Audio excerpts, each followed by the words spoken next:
한 절씩 교독을 하겠습니다. 주께서 모세에게 말씀하여 이르시되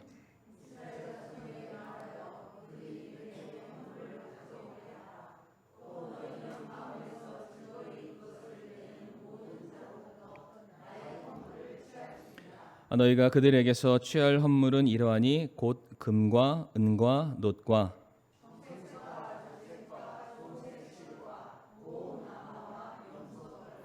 붉게 물들인 수량 가죽과 오소리 가죽과 시팀 나무와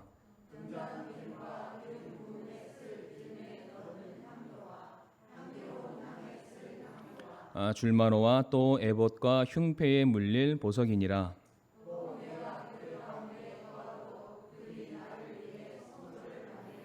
같이 읽겠습니다. 또 너희는 내가 내게 보여주는 모든 것에 따라 성막의 양식과 성막의 모든 기구의 양식대로 그것을 만들지니라. 아멘.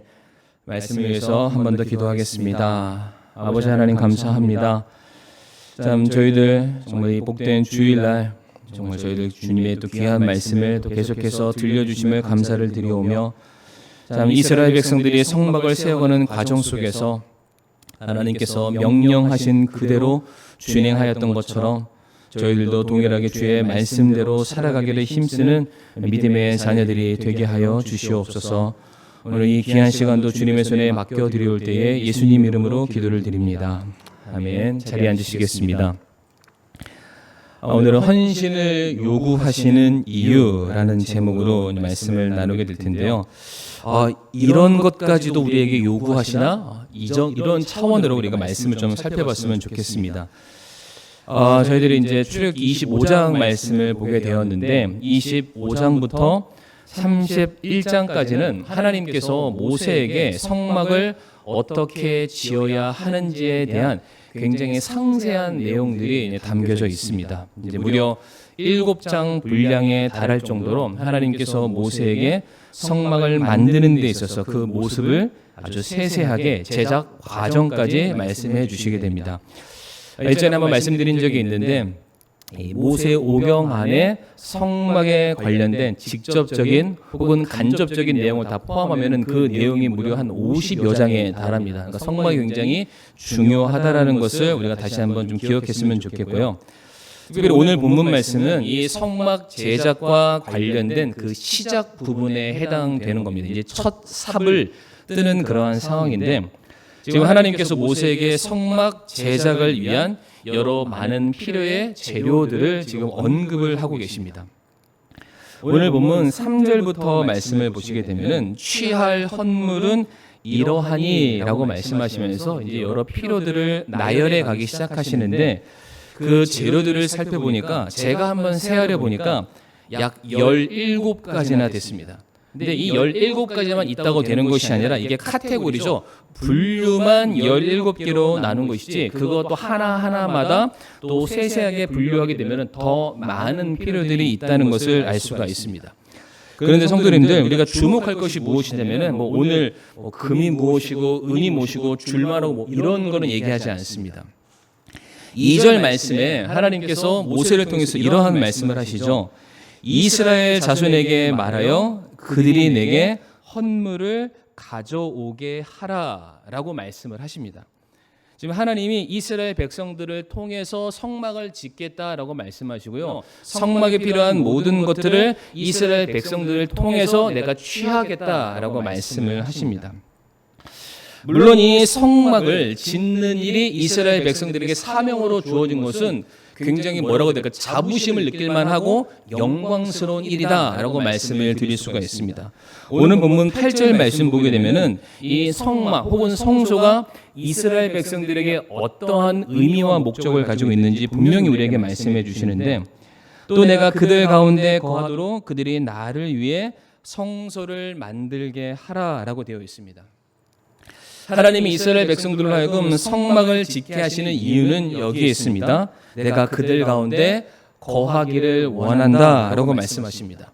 하나님이 자기 백성들 가운데 찾아와 주셔서 그들을 만나기 위한 어떠한 특정한 장소가 필요하니 너희가 나를 만나고자 한다면 나를 위한 장소를 예비해라 마련하라 라고 말씀을 하십니다.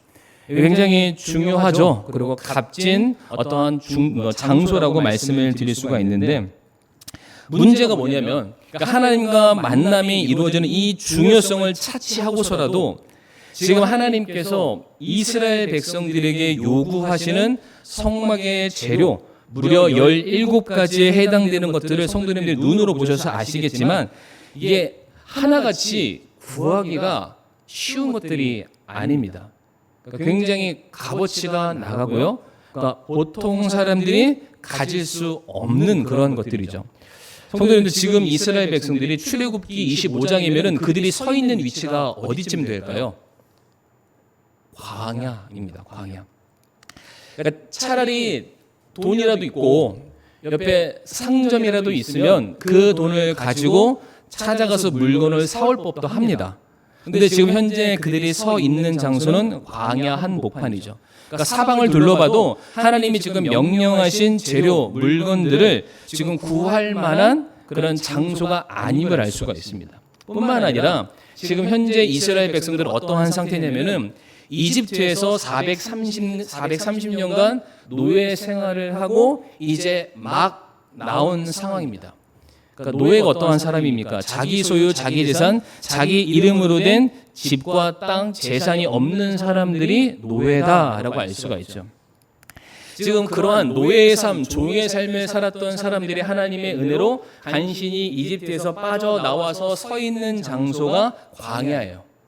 그런데 하나님께서 그런 이스라엘 백성들을 향해서 뭘 요구하시냐면 금을 요구하시고요, 은을 요구하시고 진귀한 보석들과 평상시에는 손도 대지 않았을 법한 각종 가죽들, 오늘 오전 설교처럼 루디아만 만들 수 있는 그러한 자주색 옷감과도 같은 명품을 지금 원하고 계신다는 거죠.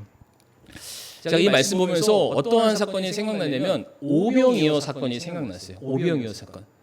오병이어 사건 보게 되면은 그 수많은 사람들이 주님의 말씀을 듣기 위해서 몰려왔는데 충분히 시간이 지나고 나자 모든 사람들이 죽여 있는 상태였죠. 그때 예수님께서 너희들이 그들에게 먹을 것을 주라라고 명령을 하셨어요.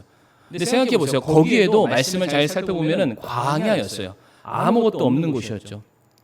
그리고 어차피 예수님을 따르는 수많은 사람들의 형편들은 하루 벌어먹기 힘든 그런 사람들입니다. 그러니까 그러한 사람들, 뭐 제자들의 형편이라고 뭔가 다를 게 있을까요? 똑같은 처지의 사람들이죠. 그런데 주님이 말씀하시기를 너희들이 가지고 있는 것으로 그들을 먹여라 라고 말씀하셨어요. 그러니까 실상은 거의 불가능에 가까운 요구를 주님께서 제자들에게 던져주신 건데 오늘 본문 말씀도 좀 비슷한 것 같아요.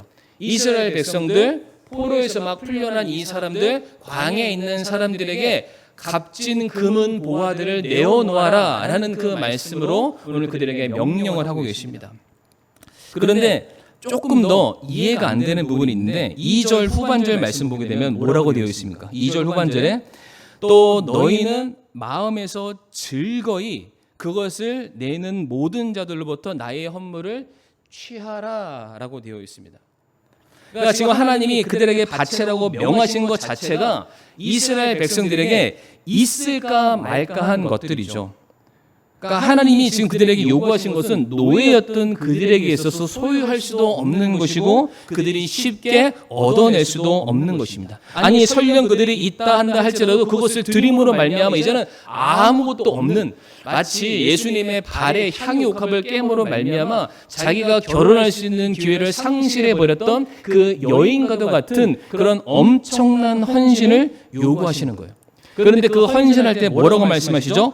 아까워하거나 인색해하지 말고 즐겁게 드리는 사람의 것만 취해라 라고 말씀을 하십니다. 성도님도 혹시 헌금 내실 때 막 손 벌벌벌 떨면서 내시는 분 계시나요? 아니 보통 즐겁게 드리시잖아요. 근데 하나님이 즐겁게 드리는 사람의 것만 받아라. 근데 이 목록들을 보게 되면은 우리가 그냥 주머니에서 푼돈 내는 그 정도의 사이즈는 아닙니다. 그러니까 내가 가지고 있는 가보로 대대로 내려온 그럴 만한 것들만 주님께서 지금 요구하고 계세요. 그러니까 오늘 본문만 놓고 보면은 마치 하나님이 어떤 분처럼 느껴지냐면은 마른 오징어도 비틀면 물이 나오게 하는 그런 사람이 있대요. 없는 것 가운데서도 막 쪼아가지고 막 긁어내는 그런 사람이 있대요. 마치 하나님이 그런 분처럼 보여요. 진짜 하나님 그렇다는 게 아니라 그런 분처럼 느껴집니다. 아니 노예였고 종이었던 사람들에게 어떻게 이 대단한 것들을 요구하시나. 그런데 하나님이 어떠한 분이시죠? 어떤 분이신가요? 맞아요. 준비하시는 하나님. 대단하신 하나님이세요. 대단하니까. 그러니까 뭔가를 요구했을 때는 그냥 요구하신 적이 한 번도 없으십니다.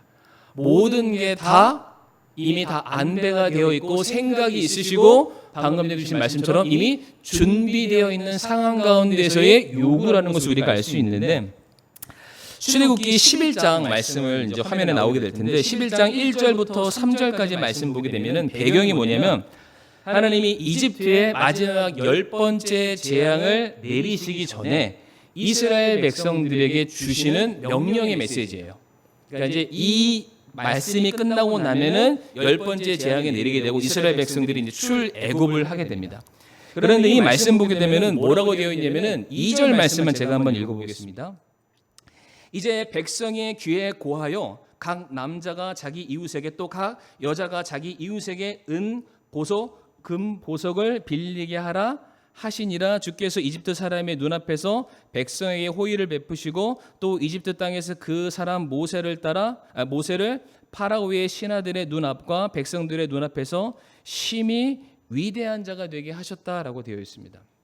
이게 뭐냐면 이미 10가지 재앙으로 말미암아 이집트 사람들의 간담이 다 녹아져 있는 상황인 거죠. 그러니까 이 10번째까지 가는 거는 이미 권투로 따지면은 한 11라운드까지 갔어요. 12라운드가 마지막인데 이제 흠씨 두들겨 맞고 정신이 없어요. 해롱해롱 하고 있는데 여전히 자존심 하나 남아서 이스라엘 백성들을 보내지 않고 있는 상황이죠. 하나님 말씀하시는 거예요. 내가 카운터 펀치를 날릴 거다. 마지막 한 방이면 끝나는데 네가 그들에게 찾아가서 한마디 구해라. 금을 달라고 해라. 은을 달라고 해라. 그들이 가지고 있는 값진 모든 것들을 달라고 해라. 내가 그들의 마음을 다 준비시켰고 그들이 너희에게 줄 것이다 라고 되어 있어요. 근데 이 11장의 말씀이 언제 이루어지냐면 바로 다음 장이죠. 출애굽기 12장 35절과 36절 말씀. 10번째 재앙이 끝나자마자 바로 왕이 두 손 두 발 다 들어요. 나가라는 거예요.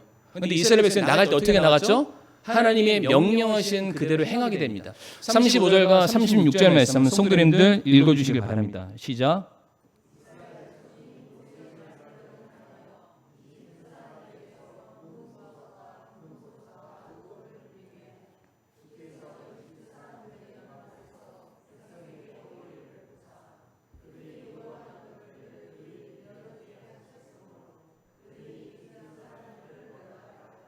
아멘.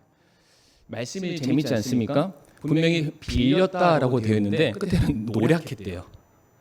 그러니까 이게 그냥 빌린 게 아니에요. 나중에 돌려주겠다 빌린 게 아니라 명령에 의해서 뺏어간 거예요. 근데 이집트 사람들은 이스라엘 백성들에게 호의를 품고 줍니다. 그러니까 착한 일에서 준 게 아니라 이미 두 손 두 발 다 들었으니까 어차피 하나님 앞에 우리가 또 대항해봤자 우리의 모든 것을 가져갈 판이니까 우리 두 손 두 발 다 들었다. 그냥 원하는 게 있으면 다 가져가라. 그러니까 이스라엘 백성들이 그들이 가지고 있는 모든 진귀한 소유들을 다 가져온 거예요. 근데 이게 뭐와 똑같냐면은 이스라엘 백성들이 430년간 포로 생활하면서 그동안 쌓여왔었던 모든 임금을 가져가는 거예요. 전쟁으로 따지면은 승리를 거뒀기 때문에 전리품을 가지고 이제 약속의 땅을 향해서 나아가게 됩니다. 그러니까 성도님들, 지금 이스라엘 백성들이 이집트 사람들에게서 얻은 것이 지금 오늘 본문의 출애굽기 25장에 하나님께서 이스라엘 백성들에게 요구하시는 것과 똑같다라는 것을 우리가 알 수가 있죠. 하나님은 성막을 짓기 위해서 이스라엘 백성들 그들이 가지고 있지 않은 것을 요구하시는 분이 아니세요. 하나님은 출애굽할 때 이스라엘 백성들 그들의 손에 그들이 피 하나 묻히지 않고 땀방울 하나 흘리지 아니하고 그들이 얻을 수 있는 모든 준비들을 안배해 두시게 됩니다. 그러니까 오늘 본문 25장에서 하나님께서 이스라엘 백성들에게 무리한 요구를 하시는 게 아니에요. 하나님이 이스라엘 백성들에게 생떼를 부리시는 것이 아니라 오히려 하나님이 이스라엘 백성들에게 맡겨 놓으신 것을 다시 받아가시는 거예요. 그러니까 아까 봤었던 그 12장 말씀에 노력했다, 빼앗아 갔다라고 되어 있지만은 먼저 이집트 사람들의 마음이 호의적으로 변했다라고 되어 있어요. 그 변하게 한 것은 이스라엘 백성들이 한 게 아니라 하나님이 하신 거예요. 결국 이스라엘 백성들이 필요를 얻은 것은 하나님으로 말미암은 은혜를 입은 것이죠. 그러니까 오늘 본문에서 하나님이 이스라엘 백성들에게 금을 달라, 은을 달라, 노를 달라, 줄마노를 달라, 모를 달라, 이 모든 것들은 하나님이 이렇게 말씀하시는 거예요. 내가 너희들 이집트에서 빼올 때 너희들한테 맡겼던 거 있지, 다시 가져와. 내가 그것을 가지고 너와 나의 교제가 이루어지는 이 성막을 지을 거야. 성도님들, 이게 뭐냐면은 승리의 표시예요. 승리의 표시.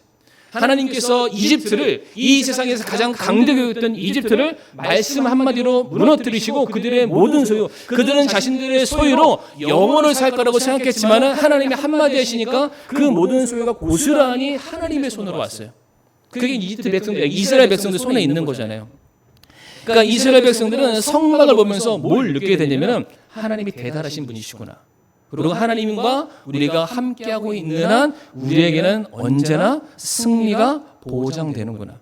그러니까 이 생각을 할 수밖에 없는 거예요. 그래서 오늘 말씀이 이제 벌써 마무리라는 게 왔는데, 하나님, 저 이제 막 노예에서 벗어났는데요. 지금 제가 서 있는 곳이 광야 같은 곳인데 어떻게 저에게 금을 달라고 하시고 은을 달라고 하시고 내게 없는 것을 자꾸만 달라고 하십니까? 그런데 하나님의 말씀은 전혀 달라요. 내가 너에게 맡긴 것을 달라라고 말씀을 하시죠.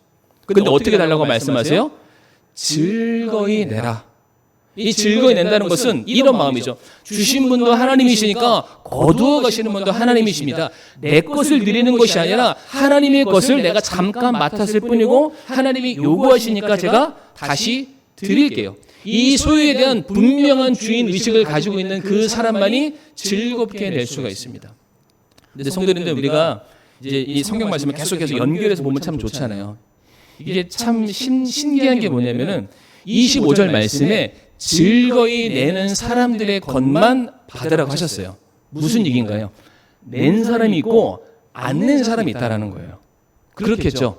그러니까 분명히 가져왔는데 어떤 사람들은 막 손 벌벌 떨면서 야, 이 금이면은 귀걸이를 하고 목걸이를 하고 금 이렇게 할 텐데 그 생각했을 거 아니에요. 이집트 사람들한테 딱 받아오면서 아싸 이러면서 뭐 하고 싶은 생각들이 막 있었을 거 아니에요. 옷감 받으면서 이걸로 원피스를 하고 밍크 코트를 만들고 이런 생각 막 있었을 거 아니에요. 그런데 갑자기 이 생각으로 꿈이 이렇게 부풀었는데 갑자기 하나님이 내놔. 손이 막 벌벌벌 떨리는 거예요. 근데 반대로 하나님께서 우리에게 맡겨주신 이 놀라운 승리의 상징물을 내가 가지고 하나님과 나와의 교제를 위한 장소로 드릴 수 있으면 얼마나 기쁠까. 드리는 사람이 있는 거예요. 그런데 성도님들, 제가 왜 이렇게 말씀을 드리냐면 분명한 것은 즐거이 낸 사람이 있고요, 즐겁게 내지 않은 사람이 있어요. 그 얘기는 그 자신이 가지고 있는 모든 것을 하나님께 드린 사람이 있고요, 여전히 가지고 있는 사람이 있어요. 그런데 이 가지고 있는 사람들의 결과가 어땠을까요? 궁금하시죠? 출애굽기 32장에 어떤 사건이 있는 줄 아세요? 금송아지 사건이 있어요. 금송아지 사건. 금송아지 사건, 그 금으로 된 송아지를 뭐로 만들었을까요? 자신이 가지고 있는 금부치를 만들었을 거 아니에요. 근데 그 금부치가 어디서 났을까요? 하나님이 그들에게 맡겨주신 거잖아요. 그러니까 아까워서 자신이 가지고 있는 그 사람들은 그 금부치로 뭘 만든 거예요? 우상 만든 거예요. 그런데 그 우상 만든 걸로 그들이 천년 만년 행복하게 살았을까요? 아니에요. 그 자리에서 심판받아 죽었습니다. 그러니까 이게 좀 우스갯소리로 아끼다가 똥 됐어요. 이거 있으면 나 정말로 잘 살 거라고 생각했고 이것만 가지고 있으면 내가 다시 일어설 수 있는 힘이다라고 그렇게 생각을 했는데 만나도 그렇잖아요. 하나님께서 일용할 양식만 걷어가라. 필요 이상 걷어가면 그 다음날 만나가 어떻게 돼요? 숙성해서 무슨 익은 김치가 되나요? 아니죠. 썩어서 못 먹게 되는 거예요. 마찬가지로 이스라엘 백성들이 욕심 때문에 그것을 내어놓지 않게 되었을 때 그것의 결론이 뭐로 되냐면은 우상숭배라는, 그 우상숭배로 말미암은 심판의 결과가 주어지게 됩니다. 그러니까 하나님께서 저와 성도님들에게 무엇인가를 요구하신다라는 것은 성도님들 꼭 기억하세요. 이미 하나님께서 저와 성도님들에게 맡겨주신 것을 달라고 하시는 거예요. 그런 게 있잖아요. 적신으로 왔다가 적신으로 간다면서요. 빈손으로 왔다가 빈손으로 간다면서요. 우리가 사는 모든 것들 다 하나님의 은혜입니다. 인정하시죠? 그럼 그 하나님께 성도님들이 요구하시는 거예요. 내 것을 달라. 그러니까 만약에 성도님들이 살아가는 인생에 성도님들의 것이라고 주장할 수 있는 게 있고 성도님들의 것이라고 이름 쓰여 있는 게 있으면 드리지 마세요. 근데 그것이 아무리 생각해봐도 나로부터 비롯된 것이 아니라 모든 것이 하나님의 것이다라고 인정하신다면은 즐거이 드리시길 바랍니다. 하나님께서 그거 요구하시는 겁니다. 없는 거 요구하는 거 아니에요. 때를 쓰시는 분이 아니시고 필요 이상의 것을 요구하시는 것이 아니라 하나님이 내가 너희에게 맡겨준 것. 그래서 욥기 말씀 보면 그런 말씀이 있잖아요. 주신 분도 하나님이시고 거두어 가시는 분도 주시니 내가 주의 이름을 찬송할지로다. 모든 것이 다 하나님의 겁니다. 심지어 저와 성도님들의 생명까지도 하나님은 요구하실 수가 있어요. 그런데 우리는 어떻게 드려야 됩니까? 즐거이. 그러니까 벌벌벌 떨면서 드리는 것이 아니라 즐거이 드리는. 그러면 오전 말씀처럼 빌립보서 4장 19절 말씀 기억하시죠? 하나님께서 예수 그리스도를 통해서 우리에게 더 많은 주님의 풍성하심을 부어 주실 것을 믿으시는 저와 성도님들이 되었으면 좋겠습니다. 그래서 성도님 분명한 것은 하나님께서 우리에게 무엇인가를 요구하실 때는 그것을 받으실 만한 때가 되신 거예요. 그리고 우리가 그것을 사용할 때가 된 것입니다. 그것이 때로는 물질이 될 수 있습니다. 때로는 우리들의 시간과 삶이 될 수도 있을 거예요.